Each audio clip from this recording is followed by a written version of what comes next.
A closer look at Jin Ping Mei Chapter 29. There is no hope for death.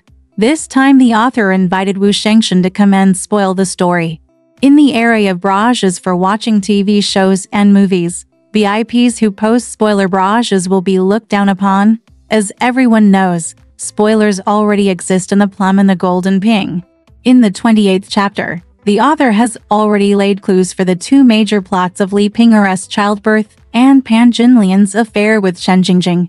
In the 29th chapter, there is a big spoiler in the 29th chapter, so Wu Fairy ice appraisal for life. Authors who love themselves always have some clever tricks. It's not good to write porn directly, so the author always ranges for a voyeur.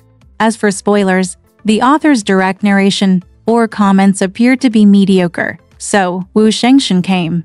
He fulfilled the author's intention of spoiling the story, and also brought news that made the man and woman of the Ximen family beam with joy. Wu Shengshan, whose Taoist name is Shujin, became a monk at an early age as a disciple of Sixu Temple in Tiantai Mountain. Because he was going to Mount Tai to visit Taoism and passed through King County, Zhou Xiaobai asked him to treat his mother's eye disease, and then sent him to Ximen King's house, because Wu Shengshan is proficient in Ziping of the 13 families, good at Xiaoma Yi Shenxiang, and proficient in Liuren's divine class. Wu Shengshan had excellent medical skills and accurate fortune-telling. He did not care about worldly possessions. Afterwards, he only received a piece of cloth from Ximen King. He was indeed a god. Wu Shengshan was also unambiguous and started working directly upon arrival. It was said that Ximen King's original life is noble and prosperous, and his 8 characters are unique. If he is not noble, he will be prosperous. Taishi Kai, who received Ximen King's gift, gave Ximen King an official, deputy punishment officer of Shandong Tixing Station. At this time, the appointment approval document was on the way to King County. Li Ping'er had been pregnant for several months and soon gave birth to Guanjir. His business also expanded from opening a drugstore to pawn shops and even selling salt, which was difficult to obtain, and he quickly became the richest man in Shandong. The character of Ximen King's prime minister, Wu Shengshan, is straight. When he is happy, he is harmonious and spring breeze. When he is angry, he is like thunder and fire. He is also rich but deceitful, which is what is often said nowadays. These are in line with the previous descriptions in the novel, seducing Jinlian, making Yunyang happy, buying laughter in Yuchen court, etc., all of which are happy and harmonious. The angry beatings of Sun Zue, Li Ping'er, and Xiao Tiger were like thunder and fire. As for treachery and cruelty, Wu Da, Hua Zixu, Zhang Zhushan, and Song Ren are naturally willing to testify. What has come true is that you will get more money from your wife in your life. The young Bai Fumai Meng Yulu and the elder Bai Fumai Li Ping'er fell into their arms one after another. Because of Li Ping'er's wealth, Ximen King gave Taishi Kai a high-end gift, which coaxed Taishi Kai to take the initiative to reward the official. The husband is honorable and the wife is noble, so most of his wife Wu Yunyang's remarks correspond to those of Ximen King. For example, the face is like the full moon, the family will be prosperous. If you have enough food and clothing, you will be rich and have children. The husband will be blessed and you will be blessed. It is true that doing well is not as good as marrying well. Wu Yunyang was born to be a blessed person. Wu Shengshan also praised her as a good housekeeper, good appearance, and a noble wife. Readers of Good Housekeeping may not completely agree, but it is certain that she was a noble wife with good looks.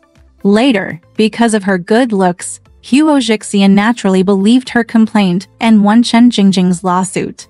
When she was kidnapped by bandits, Song Zhang judged her to be a noble wife because of her beauty, and tried his best to help her escape from the bandits' den. Ximen King and Wu Yunyang had a good life, but the concubines had a bad fate.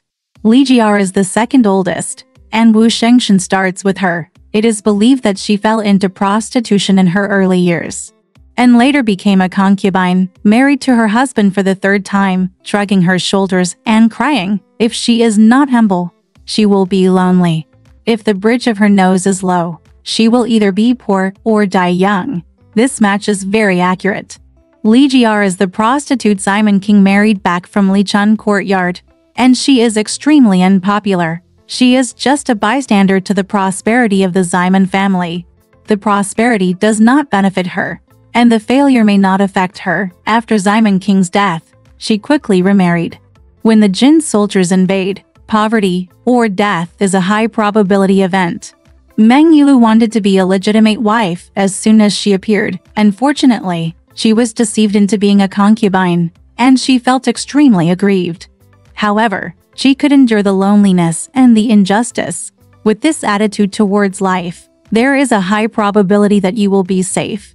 Wu Shengshan praised Meng Yulu very much, saying that she had a kind-hearted temperament, a clear air, majesty, flattery and wealth. If you are destined to have no loss in wealth, you will definitely gain glory in your old age. You will have few illnesses in your life, and you will have no disasters in your old age. This should be the life that all living beings hope for. Wealth in your life, no worries about food and clothing. Health and peace in your life, no illness and no disasters. In his later years, he will be more glorious, prosperous and wealthy, and enjoy the rest of his life. Pan Jinlian's beauty is universally recognized by both men and women. Not only did Simon King and Chen Jingjing lose their souls when they saw her, but Wu Yunyang was also fascinated when they saw her. Wu Yunyang will not be angry at Dan Bian. But gods, their skin is more important than their bones. When he looked at Pan Jinlian, he looked at Pan Jinlian with a squinting look that shows how lustful she is. The body does not shake but trembles, eyes are like dots of paint, which is bad for human relations. And even though she lives in a building, she doesn't feel at ease. Bluntly said that she was lewd, unruly, and corrupted human relations. Poisoning Wu Da to death, seducing his brother-in-law Wu Song, and flirting with his son-in-law were all fulfilled. Wu Shengshan told her that she must punish her husband and will die young. People who have not read the novel also know that Pan Jinlian's ending was after Simon King's death. Pan Jinlian was quickly sold, and within a few days, she was sold to Wu Song. Kill them and expose their bodies on the street. Li Ping'er was a lady from a wealthy family and a virtuous wife from a plain family. She made it clear that she was born well and had a kind nature. The promise in the mulberry tree, the period under the moon, must give birth to a precious son, must be favored by the husband, are the realistic descriptions of marriage with Simon King. Wu Shengshan revealed that Li Ping'er is pregnant with a son, not a daughter. The ending is the cry of the year of 39. Sure enough, Li Ping'er gave birth to a son soon, but he died soon after. The grieving Li Ping'er died of illness at the age of 27. The most unfortunate one is Sun Zui. Wu Shengshan said that if you don't become a maid or concubine, you will be in trouble, and the master will die in the future. This is how Sun Zui lived her life. Although she was Simon King's concubine, she was actually an unpaid cook and still a slave. She later hooked up with Lai Wang and was caught after stealing a large amount of property. Later, she was severely retaliated by Chen Mei. She was beaten and humiliated, sold into prostitution, and hanged herself to death soon after. Chen Jingjing is the second male lead in the book, the undisputed leading male lead after Simon King's death, but his fate was brought about by sister Simon. At this time, Chen Jingjing was Simon King's son-in-law, but Simon King said that I had no son-in-law to rely on. If I die in the future, all this property will be yours. But in fact, when he was regarded as a manager like Mr. Fu, he would think of his son-in-law when he was busy with his career, and asked people to do work, and he would not think of having someone look at his face. In Simon King's case, this son-in-law is not as important as Count Ying. In the aristocratic family in Dream of Red Mansions, the status of children is only lower than that of their father and legitimate mother. Whether they are legitimate children or concubines, their status is far above that of concubines. However, as the only direct descendant of Simon King, Sister Simon was not favored and had a very low status. After all the concubines had finished dating, Sister Simon was asked to come to meet him. Sister Simon broke the ancestral Xing family. Furniture disappeared. Life is also young. It is difficult not to suffer an evil death. All these have come true. After Simon King's death, Wu Yunyang refused to return the property that the Chen family had left in Simon's house. Simon's eldest sister was abused by Chen Jingji and eventually hanged herself. Walking like jumping for joy, living in a family but lacking in food and clothing describes Simon's eldest sister's fate of not being taken seriously when she was born. Her father did not favor her when she was not married, and her husband did not love her after she got married. She went to her parents' family and was left in the cold. The fate of the concubine and sister Simon is depressing. And the marriage of Ping Mei, the girl who was married in the end, is even more surprising and sad. Mei has correct facial features and unique bones, a strong temperament and an impatient personality. It means he is good-looking and has a strong temper. Mei's cruelty is unparalleled in the book. Even Simon King, who is as angry as thunder and fire, dare not disobey her. In the past, they scolded Sun Zui and Li Ming, and in the latter, they scolded second sister Shen. After becoming a wife, she wanted to strip Sun Zui naked and beat her up. Zhou Xiaobai thought it was ugly and stopped her. Mei threatened to throw her son to death, and then hang himself, which frightened Zhou Xiaobai and immediately obeyed her. He is so fierce that he destroys himself and kills his children, and he is invincible in the universe. Mei must get a noble husband and give birth to children, must wear a beaded crown in her early years, must benefit from her husband and get a salary, and she will definitely be given a gift. All three of these things later came true, but except for Mei's own expectations, no one believed it. After the spoilers, everyone didn't take it seriously. It has never been in the DNA of the Chinese people to read about life and death. If you don't know life, how can you know death? It means reverence for death and live well in the present. But when it comes to all living beings, it is right to not think about death and live happily and romantically. Therefore, fortune-telling by fortune-telling is not to give yourself an opportunity to think about life, but to just listen to what you want to hear, and to use the words of a sorcerer to do things that are not easy to say. Simon King, for example, would only be happy that he was born with a prosperous life. Wu Shengshen's early warning that there would be a disaster of vomiting blood and pus at the age of 36 was almost selectively ignored. The warning against sexual immorality fell on deaf ears. As a mortal, naturally you can only listen to words that you can understand. Moreover, it is instinct to avoid bad things. Even if Wu Shengshen predicted that he would get an official position, Simon King did not believe it, because he neither practiced martial arts nor took the imperial examination, and had no support from his father, brother, or clan, so how could he get an official position? When Wu Yunyang questioned that Mei had a more precious life, Simon King also analyzed the matter from an ordinary person's perspective. Wu Yunyang comforted Wu Yunyang by saying that Mei probably dressed up like their daughter. So Wu Shengshen calculated that she would get a son-in-law in the future, so she would be able to wear a beaded crown.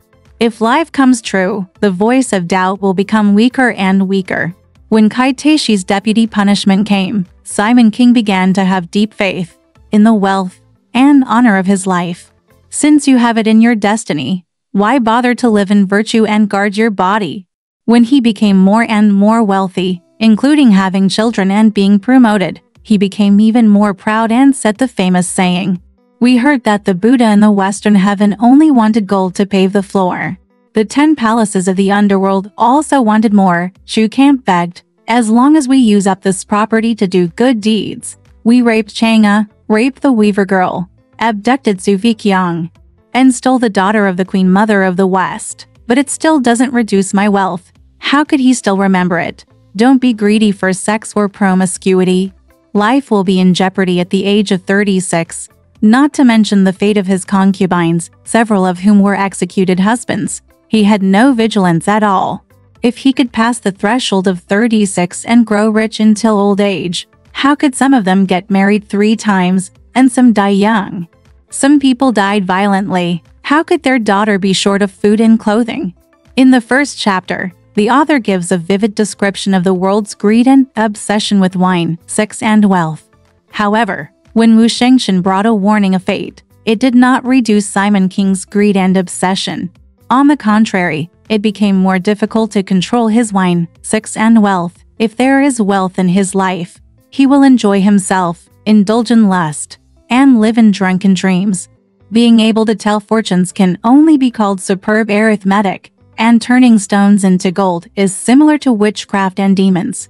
Only when people can fully understand and jump out of reincarnation can they be gods. Wu Shengshen's name is Wu Shi, which is homophonic to Wu Shi, implying that there is no such god. Looking at Simon King and others, after fortune-telling, they have a little more luck in their lives. And they secretly look forward to the good news coming soon. Are Meng Yulu and Pan Jinlian looking forward to torture their husbands again? Simon King probably couldn't believe this, let alone think about it deeply. Chumai listened to Wu Shengshen's words and memorized them in her heart. Wu Yunyang's doubts made this cosmic girl angrily say to Simon King, "Mortals cannot be judged by appearance, and seawater cannot be measured.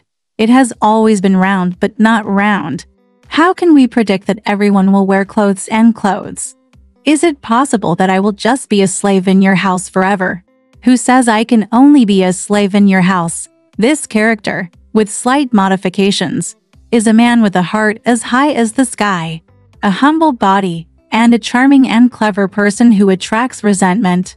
It is said that Jin Ping Mei is the ancestor of Dream of Red Mansions. A Dream of Red Mansions also borrowed the spoilers about the fate of the characters and the plot of the novel in Chapter 29. And after innovating them, Chapter 5 revealed the opportunity. It's just that Dream of Red Mansions is more poetic, dreamy and romantic. Jia Baoyu's body and soul in the human world merged with the gods in the previous life. Through dreams, he entered another illusion of time and space, where he met the vigilant fairy who bestowed beauty on the world, and followed her to watch an unparalleled and wonderful performance. This performance not only hints at the fate of the main characters, but also boldly outlines the main plot of the novel. The final ending of the novel is that the earth is completely white and clean, but Simon King had no sense of reflection on life until his death. When he died, he still confessed his money and business, and told his wife and concubines to stay with him and not let them go. It can be seen that when he was alive, he only cared about drinking, sex and wealth. And when he died, he still only cared about drinking, sex and wealth.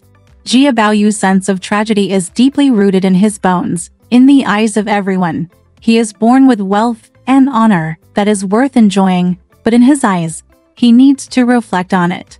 His meditation and enlightenment appears suddenly in extremely lively situations. On Bao Chai's birthday, he was alone and happy about the naked people coming and going without any worries.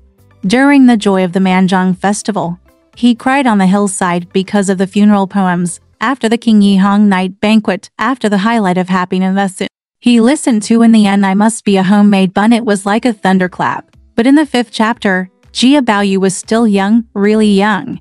His body's instincts were restless, and when he woke up, he was directly driven to do what the attacker and fellow police officer Huan Xianghu had taught him. Simon King was different. At this time, he was already in his 30s. Faced with the warning that there was too much yin shui and not to be greedy for flowers, his first reaction was still to move forward towards beauty and delicious food. After Wu Shengshen left, Simon King ate and wandered in his beautiful garden. The curtains were put down around, surrounded by flowers and trees. It was noon, and I could only hear the sound of cicadas deep in the green shade, and suddenly the wind carried the fragrance of flowers. It is astounding to the nostrils. The crystal curtain moves, and the breeze rises, and a rack of roses fills the courtyard with fragrance. The gods said that they were destined to be rich and noble, so Simon King called Chunmai to serve him. Chunmai, who was good at cooperating with Pan Jinlian, lightly seduced Simon King, while her mother was sleeping after taking a bath. Sure enough, Simon King came to look for him. Simon King is very happy about Pan Jinlian. This woman can particularly inspire her fighting spirit and challenge his limits. In Wu Shengshen's eyes, Pan Jinlian was a prostitute, had a mole on her face, and was unruly. However, she is so beautiful, enchanting, extremely romantic, and breathtakingly beautiful. How can she not enjoy this stunning beauty in the world? Knowing that Simon King loves Li Ping'er's fair skin, Pan Jinlian, who can only be favored by her beauty, secretly always wears jasmine powder on her body. At this moment, she was lying on the bed wearing only a red gauze tube top, fragrant, and white after taking a bath.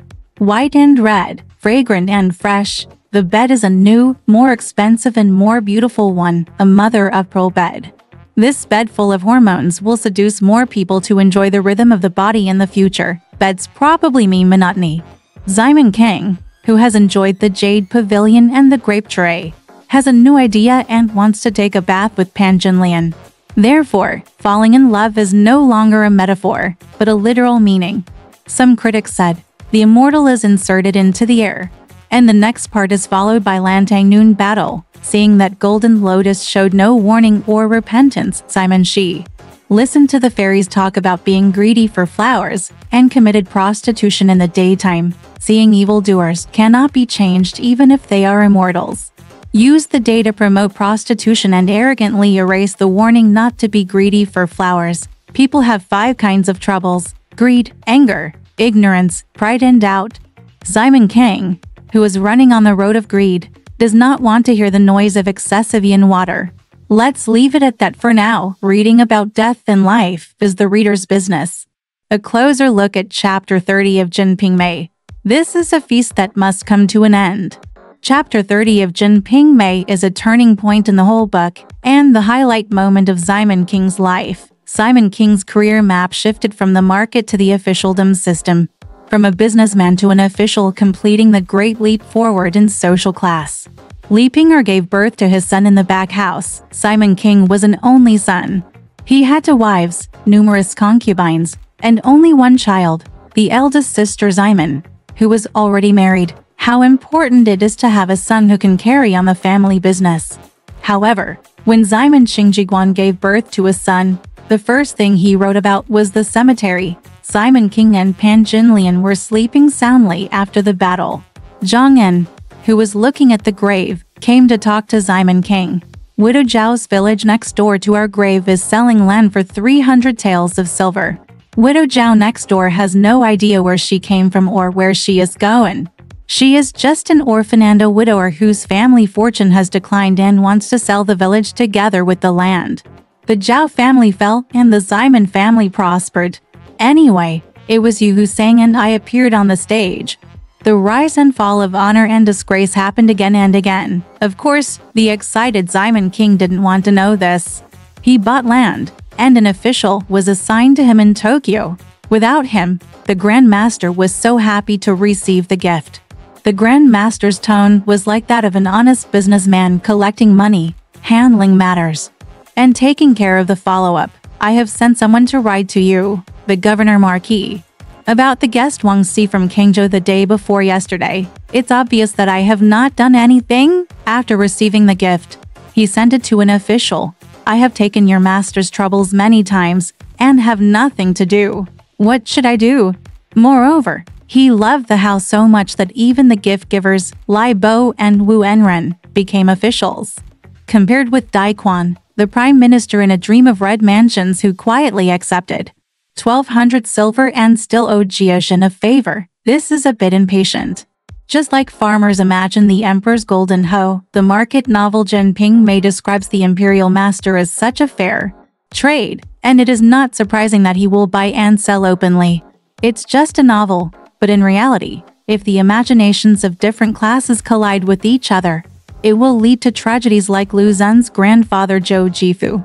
Tao Ashen, the servant he sent to deliver the gifts, did not understand the tacit understanding of the officialdom. He openly shouted in front of the examiner's guests, "The master has taken the money, so why should I say a word or a receipt? I can go back and deliver the work, right?" This directly exposed Zhou Jifu. The crime of bribing an examiner. Putting aside the fact that Simon King unexpectedly won the official position, he first welcomed the son in Li Ping'er's belly. Li Ping'er married into Simon's family on August 20th of the previous year, and Simon King moved into her room on August 23rd. It's already June 23. If you get pregnant as soon as you walk in, the child will be ready. Simon King, like the women in his house, had no idea about the time and taboos for giving birth. When Sister Simon was born, he probably didn't pay any attention at all. There were many women in the house, but none who had given birth to children. The child was conceived in a daze, and Simon King only found out that Li Ping'er was almost 9 months pregnant at the time at Jade Pavilion. Simon King's 9-month-old belly didn't notice it. Either Simon King's eyesight was clumsy, or Li Ping'er didn't show her pregnancy. Some critics simply said that this child was the ghost child of Hua Zixu. As for Li Ping'er, she has little experience. Has the midwife made an appointment in advance? Have the materials needed for production been prepared after giving birth? Did the nanny look for sex in advance? Didn't mention it at all. It is said that Li Ping'er is rich and the Simon King family has loose rules. Wu Yunyang can handle these things, and Li Ping'er can handle them on her own, but Li Ping'er seemed unprepared. Mrs. Kai was brought here by the young servant Feng Pao. The bandages and toilet paper were brought from Yunyang's room for emergency treatment, and the wet nurse was brought by Sister Lazu after hearing the news. Li Ping'er just waited calmly for the arrangement of the government, and then the child was raised with a croak. This foreshadows Li Ping'er's future motherhood. Everyone in the world says that being a mother means being strong, and being a mother becomes an iron wall to protect your children against the world. In fact, there are also many people who are called mothers who are soft, and the mother's heart is softened and trapped by the weak and helpless children. And even more so, anxiety makes you even more uneasy and afraid to confront the world. In any case, the Xiamen mansion heard the cry of a baby for the first time in so many years, and it was a boy. This was worthy of celebration for the whole family. Simon King's joy had nowhere to go. In the evening, I rested in Li Ping'er's room and stayed to see the child. The wives and concubines were much more entangled. They must have some sourness in their hearts, and they had to make cheering gestures. But Pan Jinlian was the only one who couldn't even cooperate with the performance. When Pan Jinlian heard that she had given birth to a child, the whole family was happy and in chaos. She became even more angry and went to her room, closed her door, and cried on the bed. It's obviously out of anger. Why are the tears falling? This was probably Pan Jinlian's last tear. In the past, under the sunshine in the garden, the bright years of picking up the shoe fan, you looked at mine, I looked at yours, holding hands and walking with a smile, disappeared. Successfully getting rid of Song Huilian was Pan Jinlian's victory, but also her sorrow. Her slight softness was wiped out by the wanton expansion of evil. After shedding these tears, she became the unforgivable and invincible Pan Jinlian again, riding the wind and waves in the back house of Ximen's family. At this time, the Ximen mansion was filled with flowers and people were coming and going, as if the feast would never end. A closer look at chapter 31 of Jin Ping Mei. Let's look at the heat and coldness of the world. If the mist of sadness in a dream of red mansions is all over Hualien, then in the Plum and the Golden Base there are ghosts and shadows under the moonlight. Just because poetry or wine, sex and wealth are concealed, it is not a vast expanse of white and people leave the building empty without seeing their true appearance. Jia Zheng later lamented that Jia Baoyu had been living in the world for 15 years, but it turned out that he had deceived the old lady. Simon Guanj was also happy in vain for Simon King. This is not stated. However, Simon King was blessed with official robes and a son. It was a double happiness. And he was extremely happy. On the one hand, he asked people to cut the clothes. And on the other hand, he prepared for the banquet. The house was buzzing with activity. However, it is extremely hot and extremely cold. The author lost no time in switching the camera. And seemingly unintentionally, he ambushed Da Zhou. It was when Wu Dian was worried about taking up the post of Yi Chang. Repeatedly Yang and Count Ying borrowed 70 or 80 taels of silver from Simon King, and Count Zhu Ying thanked him for 10 taels of silver. He called himself a little man and even knelt down with a plop. This kneeling shows that the so-called brothers are in full bloom. Earl Ying said that it is the beauty of adulthood for a high official to lead you to this career, but he had another plan in his heart. He said, one day's coaxing is 2 long hours, and he wrote off 7 or 80 taels in one lump sum. Mo Ruo lent him 100 taels, and slowly paid him back one after another. It's his excuse. You can get the pot by borrowing rice, but you can't do it by asking for rice. This is the truth. It can be seen that Count Ying's deep scheming and far-reaching plans are beyond the comparison of Wu Dian. and the so-called brothers are worthless unless they can use each other, which makes it sad to read. The two of them had tea and visited Simon Mansion together. Simon King Jeng is facing good fortune and is about to arrange for good luck. At this time, he needs to be prepared to borrow money from him. However, Earl Yang came at his fingertips. Without saying anything about his purpose, Wang looked around and took a look at a belt that Simon King had just obtained. He immediately recognized that this belt was something unusual. Simon King could not help but show off his glory and asked the Earl how I felt about these belts. The Earl praised it very much and said that it was nothing more than anything else. This rhinoceros belt was rare, and even the master of the Tokyo Guard might not have it. This is of course an exaggeration, and Simon King may not really believe it. But then he couldn't believe it. Earl Yang added his argument from a professional perspective, and it was so well-founded that I had to accept it. Flattery is not something everyone can do, and bragging requires a deep understanding of the mechanics of cowhide. This is why Earl Yang sits on the throne of Simon King. The person being criticized must also cooperate, so as to be considerate of the beginning and the end. Simon King told the story of Dai's net worth, which led him out of Wang Zhaoxuan's mansion and the shadow of Mrs. Lin. This is another line of foreshadowing. Simon King's belt was about to be untied by Mrs. Lin's delicate hands. At this time, Simon King had already been provoked by Count Ying to the point where he could no longer control himself, and took the initiative to ask Wu Dian whether he had written a letter. Then it will be a matter of course to borrow money according to the Earl's words. Ying Earl's obedience is like a feather passing through the autumn water without causing any ripples. However, although the words are euphemistic, there is still a hidden meaning behind them. Don't say that he is under my brother's sect. He is an official in a foreign capital. I don't know how much he has done. With just one word, Simon King's mouth was covered with honey. The Earl taught Wu Dian to take out the IOU and show it to the high officials. The big officials here are really interesting. Isn't Wu Dian one of the 10 brothers? Why is it that Earl Ying has a brother named Wu Dian, but he becomes a high official? One of them, Simon King Fu, was promoted to an official position, highlighted his figure in the official position, and the other one blurred the identity of brothers, just to get subtle psychological hints. That is to say, this money is not just for brothers to fight against the autumn wind. It must be borrowed and repaid. And there is evidence of 5 points of interest on the IOU, so there is nothing suspicious about it. At this point, Simon King had to borrow it. He quickly called for 100 taels of silver.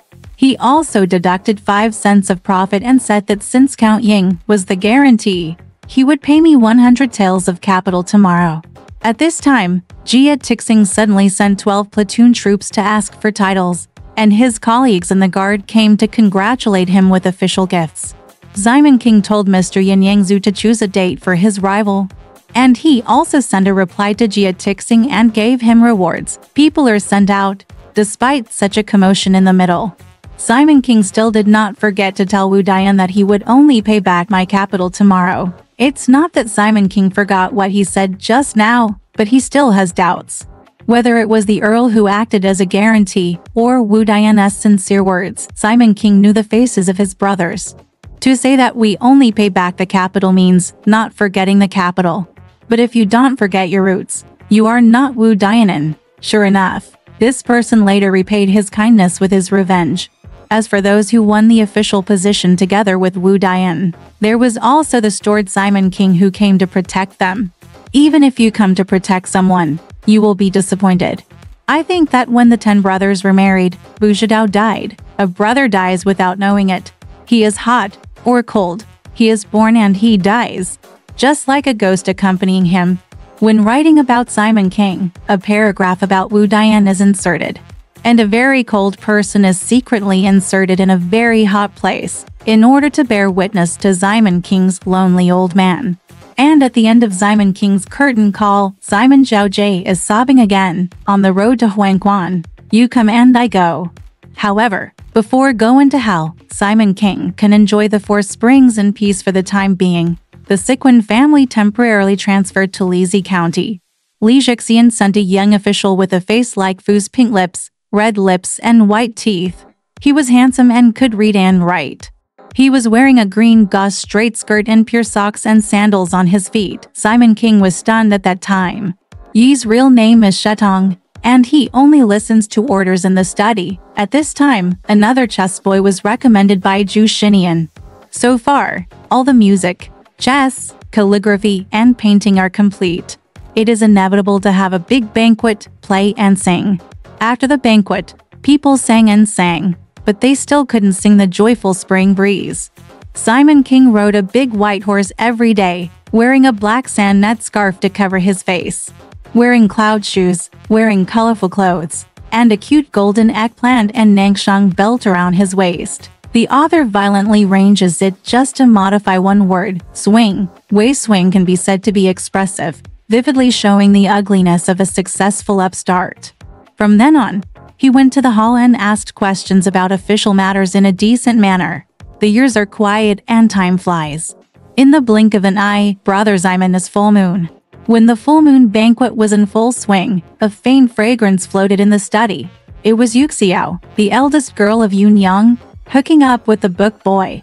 The two flirted and flirted with each other, which was both charming and vulgar. However, this is not the author's intention. As a result, the two men fell into Pan Jinlian's hands and caused a series of mischief, which will not be mentioned later. The wine pot in the hand of the fake jade flute roused Pan Jinlian's jealousy. And then another branch was introduced to the side, adding a sudden twist, casting a shadow on the tragedy of Li Pinger and his son Simon Guange. It is worth mentioning Meng Yulu's performance. Whenever Pan Jinlian sees a spark, Meng Yulu will follow it like the wind. Meng Yulu has a beautiful heart, but a small wind helps the sparks to set off a prairie fire. Seeing the faintness of his person, and the more subtle and strange place is still behind. It was when the two eunuchs Su and Liu came to pay their respects. I saw little Yuer coming up, holding a zither and a pipa in his arms. Why don't you play and sing for fun? At that time, the two eunuchs were in charge, and Jia Tixing, the Zhou garrison, sat aside. Zhou Xiaobai asked Eunuch Liu to sing some lyrics in order to respect both teeth and virtues. Eunuch Liu asked his two disciples to sing, sighing that life is like a dream. Zhou Xiaobai declined the offer on the grounds that it was not appropriate to return to seclusion and lament the world. Eunuch Liu invited him again with the words Chen Lin holds the makeup box, but gave up because it was ominous. When Eunuch Zhu ordered the lyrics, he actually ordered to sing a song. The most painful parting in life is parting. The second eunuch was dim and ignorant, but he also unintentionally revealed the key points of a big book. Sighing that life is like a dream can be described as Simon King's sinking and flashy dream, while Chen Lin holding the makeup box is the story of the civet cat exchanges for the prince. Just like Pan Jinlian's jealous words, she compared Li Pinger's birth to Simon Guange to giving birth to a prince. When Eunuch Zhu told them, the most painful thing in life is parting, they all separated and went their separate ways in the end. If you abandon the people in the book and live as a real person, wouldn't your life be just like a dream? How can it be that one falsehood appears to be true, true is also false? And in the end we have to say goodbye. The eunuch is weird. He is full of classical Chinese and elegant lyrics, but he doesn't know the true meaning of Han Wen in the lyrics. And he comes from a family with red walls and green tiles, but he doesn't know what Nongzhong Nongtao means. The three sets of words that the two of them clicked are exactly like the three plays in a dream of red mansions that the god of Qingshu Guan picked up in front of him during the ritual ceremony, foretelling the fate of the characters. The eunuch was embarrassed. Then the world will inevitably be embarrassed. The eunuch was extremely cold-hearted due to his physical defects, and he was very keen on fame and fortune in order to make up for his shortcomings. While the world's pursuit of fame and fortune only resulted in a broken soul. During Simon's wedding banquet, the two eunuchs acted like phantoms and performed an ice mirror in a lively manner. As brilliant as gold, as gorgeous as a vase, a branch of cold plum blossoms touches the eye and is startling everywhere. The text of Jin Ping Mei is hot in the cold, cold in the hot. In the alternation of hot and cold, sometimes facing the sea water, and sometimes turning towards the flames, just like the mixture of joy and sorrow in life. This time Simon Kingsheng has reached his peak, and a fall to pieces is already brewing.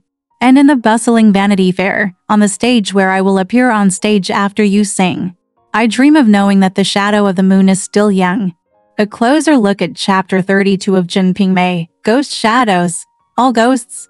In Jin Ping Mei, most people's bottom line and moral integrity do not exist. The evil thing about this book does not lie in the explicit descriptions of the sexes. Modern people are no better than ancient people. And people in the image age have never seen anything but in its description of human nature. The reality you are looking at is revealed in every detail. Zhao Xiaosheng, this monster, is not as generous and compassionate as the Master Cao Zukin, who points out the unbearable side of human nature. He is not. He talks about it without hesitation, making people wonder if he has a scab addiction. Of course, maybe that is another kind of courage. Those who have a heart of compassion after reading the Plum and the Ping Ping are like bodhisattvas. Those who have a heart of fear are like gentlemen. Those who have a heart of joy are like villains. Those who have a heart of effective dharma are like beasts. What kind of mind a person is like can be clearly seen when reading this book. As Yoji Yamamoto said, the thing self is invisible. Only when it hits something else and bounces back can you understand oneself. Isn't this demon book like a demon mirror? It allows people to reflect on their true selves and may realize their own limitations or discover a potentially unknown self. In the 32nd episode, Sister Li Gui is attracted by her husband, and Pan Jinlian is jealous of her son. The review directly names the two female protagonists. In the first half, it is Sister Li Gui, and in the second half, it is Pan Jinlian. Are you familiar with it? These are all Ximon King's women. Sister Li Gui, do you have an impression? A famous prostitute in King County was seduced by Ximon King in the 11th chapter with great fanfare. 50 taels of silver bought her the right to have her first night. This time, when she heard that Ximon King had become an official, she came unexpectedly to ask Ximon King's wife, Wu Yunyang, to be her godmother, hoping to find someone to rely on for a long time. Sister Li Gui's words were so nice. Now that my father is an official, he can't go out there as often as I do. I would rather just be my goddaughter, so that relatives can visit and move around the house more easily. When she came, she bought a pair of women's shoes as a gift of 4 colors, and bowed for pairs and 8 times to Yunyang with a smile, flattering Yunyang to the point of being filled with joy. One really dares to worship, and the other really dares to accept. The brain circuit of women hundreds of years ago is really like this for us today. We can't understand it, and we don't dare to ask. In short, it is not the competitive relationship that we take for granted where the enemy becomes jealous at first sight. Sister Li Gui is also very good at mischief. She originally agreed to come with the other 3 sisters Zhang Xiang, Han Jinxuan, and Wu Yin'er, but she made a time lag and avoided the younger sisters, and came to be her godmother first. By the time the 2 belatedly arrived, they had already changed and became guests. He picked up the master's clothes, sat on the king, and ordered the maids to fetch things, asking for tea and water, while the others could only watch. She also ordered the 3 of them to sing songs to Yunyang, lying that she had sung before. In fact, she was flaunting her different status. Later, when it was time to go out for drinks, she began to show off and not appear. Wu Yin'er was so angry that she wanted to follow the law and accept the popular Li Pinger who had just given birth to a son as her godmother. During the dinner, Earl Ying covered his face with wine and teased, "It's better for my brother to become an official. This time he even has a goddaughter. Tomorrow, sprinkle water on it and twist it out. The hustle and bustle is for profit, and the hustle and bustle is for profit. If you are poor in the busy city, no one cares about you. If you are rich in the mountains, you have distant relatives." The fact that Sister Li Gui recognized Ximon King as her godfather made ordinary people like me so embarrassed that the soles of her shoes would be dug out by her toes. Ha! Is this still possible? The heroine in the second half is Pan Jinlian. If Sister Li Gui performed what it means to be unscrupulous and follow the crowd, then Pan Jinlian performed live what it means to be bad without a bottom line. She would not even let go of an infant. While Li Pinger was away, Pan Jinlian carried the newborn over, while teasing, "The little official is here to look for my mother." While deliberately teasing the child, he deliberately raised him high above his head. This action and the motivation behind it are really creepy. As a literary image, Pan Jinlian is undoubtedly plump, successful, and unique. She has her cute and delicate side, but that cuteness is like a painted skin, hiding a ghastly evil ghost underneath. The villainer was also skinny. After being frightened, he vomited milk and had a fever that night. Wu Yunyang and Li Ping'er knew this very well, but they unanimously chose to remain silent. Especially Li Ping'er, who wanted to keep things peaceful. As both women, she understood Pan Jinlian's jealousy, but she underestimated the extent of his madness. Pan Jinlian's gaze from behind her was the moonlight falling on the floor, in front of the bed for 3 to 9 days, revealing cold murderous intent. The ghosts and shadows are all ghosts. Reading Jin Ping Mei often makes people want to turn their backs. After removing the filter, the human world is so dirty and evil that it is impossible to look directly at it. However, it is real and unpretentious, leaving you with no choice but to face it. I mentioned this book to a friend a few days ago. He said that there are only 2 words written in this book from beginning to end. Which 2 words? He replied that Lu Shun had already said eating people. People who are too noble or too gentle are really not suitable to read it. Even if they want to read it, they need a little bit of desensitization and a little bit of expansion. This process is really like spiritual practice. Alright, this part of the story ends here. Want to know what happened next? Let's listen to the breakdown next time.